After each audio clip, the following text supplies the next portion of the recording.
مائی مائی۔ محلے والوں کو ایک بھی ایسا دن یاد نہ تھا جب راجہ صاحب اور خواجہ صاحب کی بیویوں میں تو تکرار نہ ہوئی ہو۔ جس روز اس تو تکرار میں دیر ہو جاتی تو وہمی قسم کے لوگ ڈر کے مارے بار بار آسمان کی طرف دیکھنے لگتے کہ ٹوٹ نہ پڑے۔ دونوں بیگمات کے درمیان جھگڑا نہ ہونا ایسا ہی تھا جیسے صبح کا وقت ہو جائے اور سورج نہ نکلے۔ راجہ صاحب اور خواجہ صاحب کے گھر متصل تھے، ایک کی دیوار میں کیل گاڑی جاتی تو دوسرے کی دیوار کا پلستر اکھڑ جاتا۔ یہی وجہ تھی کہ ایک روز دوبارہ جھگڑا ہو گیا۔ معمول کا جھگڑا تو دوپہر کو ہی ہو چکا تھا، مگر شام کو ہلکا سا زلزلہ آ گیا اور بیگم راجہ یہ سمجھی کہ بیگم خواجہ نے ملحقہ کمرے میں پلنگ گھسیٹا ہے۔ جھپٹ کی کھڑکی میں منہ ڈالا اور بیگم خواجہ کو وہ بے نقط سنائی کہ وہ بیچاری زلزلے کو بھی بھول گئی۔ پھر جب شوہروں نے اپنی اپنی بیگم سے کہا کہ آیت الکرسی پڑھو زلزلہ آ رہا ہے تو جب جا کر بیگم راجہ سارا قصہ سمجھی۔ وہیں تب سے بیٹھ گئیں کہ انہوں نے سنا تھا زلزلے میں اگر کوئی کھڑا لڑکھڑا جائے اور گر پڑے تو اسے مرگی کا مرض ہو جاتا ہے۔ اس وقت بیگم خواجہ نے جھپنی اور ڈری ہوئی بیگم راجہ کو ایسی نفرت سے دیکھا جیسے وہ ان پر تھوکا چاہتی ہیں مگر وہ بس ہیں کہ منہ حلق تک خشک ہو چکا ہے۔ نہ تو راجہ صاحب سے بیگم خواجہ اور نہ ہی خواجہ صاحب سے بیگم راجہ پردہ کرتی تھی۔ کئی بار ایسا ہوا کہ راجہ صاحب شیو بنانے بیٹھے تو بلیڈ ختم پا کر اٹھے اور کھڑکی میں جا کر پکارے، خواجہ صاحب ایک بلیڈ عنایت کر دیجیے، اور یہ بلیڈ بیگم خواجہ نے راجہ صاحب تک پہنچایا۔ اسی طرح کئی بار خواجہ صاحب کو بوٹ پالش یا گرم پانی کی بوتل درکار ہوئی اور انہوں نے راجہ صاحب کو پکارا تو بیگم راجہ نے مطلوبہ چیز خواجہ صاحب کے حوالے کی۔ اس کے باوجود اپنے اپنے گھروں کے اندر شوہروں کی موجودگی میں بھی بیگمات ایسی زناٹے سے جھگڑتیں کہ بعد میں تجھے اپنی ان آنکھوں سے بیوہ ہوتے دیکھوں تک جا پہنچتی۔ مگر پھر کچھ دیر کے بعد راجہ صاحب کھڑکی میں جا کر پکارتے، کیوں خواجہ صاحب واہ کو چلیے گا؟ اور خواجہ صاحب کسی پرلے کمرے سے جواب دیتے، ضرور چلیں گے، میں حاضر ہوا۔ اور پھر محلے والے جو کچھ دیر پہلے بیگم راجہ اور بیگم خواجہ کی لڑائی سن چکے تھے دیکھتے کہ راجہ صاحب اور خواجہ صاحب ہاتھ میں ہاتھ ڈالے کسی بات پر ہنستے جا رہے ہیں۔ ایسا معلوم ہوتا تھا کہ راجہ صاحب اور خواجہ صاحب کے لیے ان کی بیگموں کی لڑائی معمول بن چکی ہے، اور جس طرح وہ چھان بورا خریدنے والے سے یہ کہنے کا حق نہیں رکھتے کہ یوں چنگھاڑ کر آواز نہ لگایا کرو، اسی طرح بیگمات کے جھگڑے میں مداخلت کو بھی بیکار سمجھتے ہیں۔ ایک بار محلے کے ایک بزرگ نے دونوں کو روک کر کہا تھا، آپ بھلے لوگ ہیں، اپنی بیگمات کو لڑائی جھگڑے سے روکیے، پورا محلہ بدنام ہو رہا ہے۔ اس پر راجہ صاحب نے نہایت ادب سے کہا تھا، یہ عورتوں کا معاملہ ہے، ہم آپ ان کے معاملے میں دخل دیں گے تو اچھے نہیں لگیں گے۔ آپ اگر اپنی بیگم صاحبہ کو ان کے پاس بھیج کر انہیں سمجھا سکیں تو سبحان اللہ، ورنہ یہ کوئی خاص بات نہیں۔ اکٹھے رکھے ہوئے دو برتن بھی ٹکرا کر بج اٹھتے ہیں تو یہ دونوں تو ماشاءاللہ جیتی جاگتی عورتیں ہیں۔ اور خواجہ صاحب نے فوراً کہا تھا، جیتی جاگتی اور بولتی چالتی عورتیں۔ اس پر دونوں ہنس پڑے تھے اور محلے کے بزرگ بھی اپنی مسکراہٹ پھیلانے میں ناکام ہو کر بچے کی طرح شرما کر پلٹ گئے تھے۔ جب دونوں بیگمات جھگڑتی تھیں تو ان کی باتوں میں الزام تراشی بہت کم اور بد دعائیں بہت زیادہ ہوتی تھیں۔ شاید یہی وجہ تھی کہ محلے والوں کو جھگڑے کا زیادہ لطف نہیں آتا تھا۔ مردوں نے تو سرے سے دلچسپی لینا ہی چھوڑ دی تھی، البتہ عورتیں بیگم راجہ یا بیگم خواجہ کی پہلی آواز پر لپک کر چھتوں پر چڑھ جاتی یا کھڑکیوں میں سے آدھی آدھی باہر نکل آتی، مگر جب جھگڑا ختم ہوتا تو یوں اداس چہرے لیے پلٹتی جیسے سونے کی تلاش میں پہاڑ کھود کر خالی ہاتھ آ رہی ہوں۔ انہیں یہ سوچ کر بہت دکھ ہوتا تھا کہ نہ تو بیگم راجہ نے بیگم خواجہ کے کسی آشنا کی نشاندہی کی ہے اور نہ بیگم خواجہ نے بیگم خواجہ کو طعنہ دیا ہے کہ وہ شادی سے پہلے اغوا ہو چکی ہے۔ یہ سمجھیے کہ محلے کی عورتوں کو یہ جھگڑا مجبوراً سننا پڑتا تھا، بالکل اسی طرح جیسے مریض بے نمک مرچ کا کھانے کا مجبور ہو جاتا ہے۔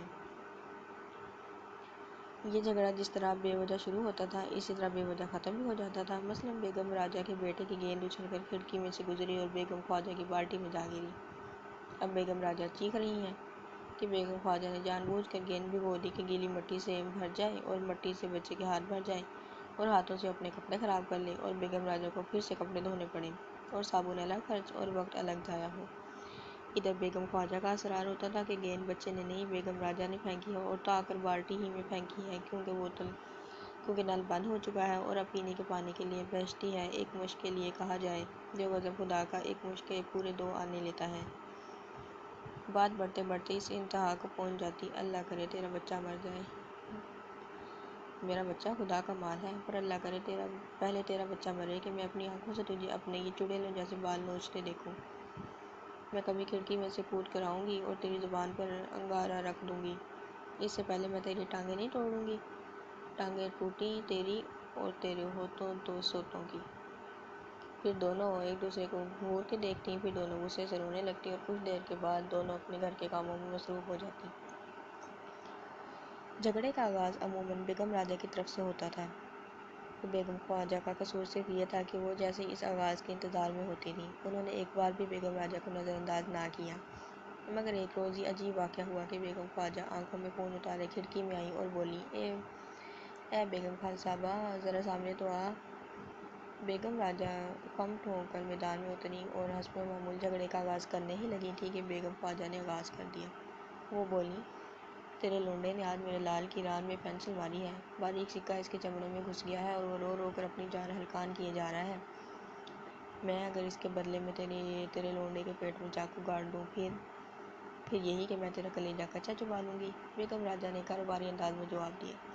غضب خدا کا! بیگم خواجہ بگڑیں۔ میں کہتی ہوں تیرے لونڈے نے میرے لال کو زخمی کر دیا ہے اور انصاف دیکھو لوگو، کہتی ہے میں تیرا کلیجہ چبا لوں گی۔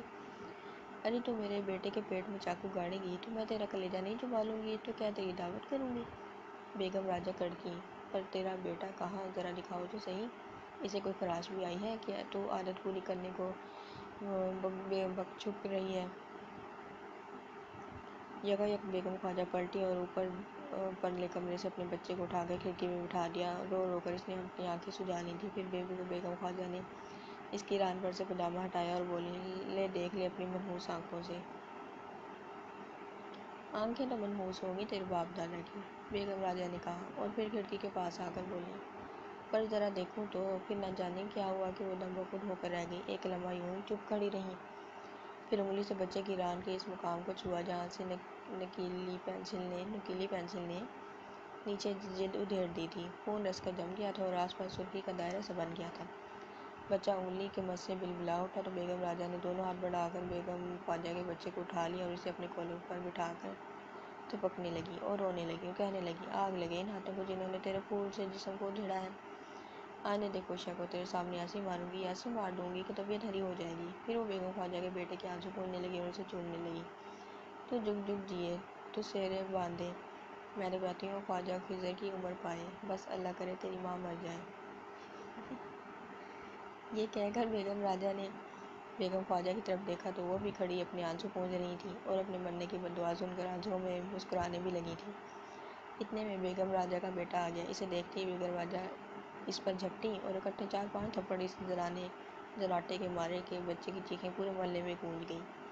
پھر وہ دوبارہ باورچی خانے سے ایک لکڑی اٹھا لائیں اور بولیں، تو نے اس بچے کو ایک زخم دیا ہے، آج میں تجھے ایسے ہی 100 زخم دوں گی تاکہ تجھے عمر بھر یاد رہے کہ دوسروں کے جسم میں بھی جان ہوتی ہے۔ بیگم راجہ کا بیٹا ماں کے تیور اور لکڑی دیکھ کر چیخا اور پھر کھڑکی میں سے بیگم خواجہ گرجیں، یہ لکڑی رکھ دے ورنہ مجھ سے برا کوئی نہ ہوگا۔ کیوں؟ بیگم راجہ کو بیگم خواجہ کی مداخلت بور بری لگی۔ تو کون ہوتی ہے مجھے روکنے والی؟ میں اسے ضرور سنا دوں گی۔ پھر وہ اپنے بچے کے پاس جا کر کڑکیں، پھر مارے گا کسی کو؟ اور جواب سننے سے پہلے انہوں نے لکڑی بچے کے پیٹ پر دے ماری۔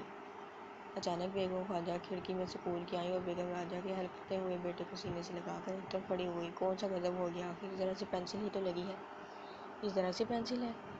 بیگم راجہ نے بیگم خواجہ کے بیٹے کی ران پر سے پاجامہ اٹھاتے ہوئے کہا۔ پھر زخم کی بڑھتی ہوئی سرخی دیکھ کر وہ روتے ہوئے بچے سے لپٹ گئیں اور اسے سینے سے لگا کر اٹھ کھڑی ہوئیں۔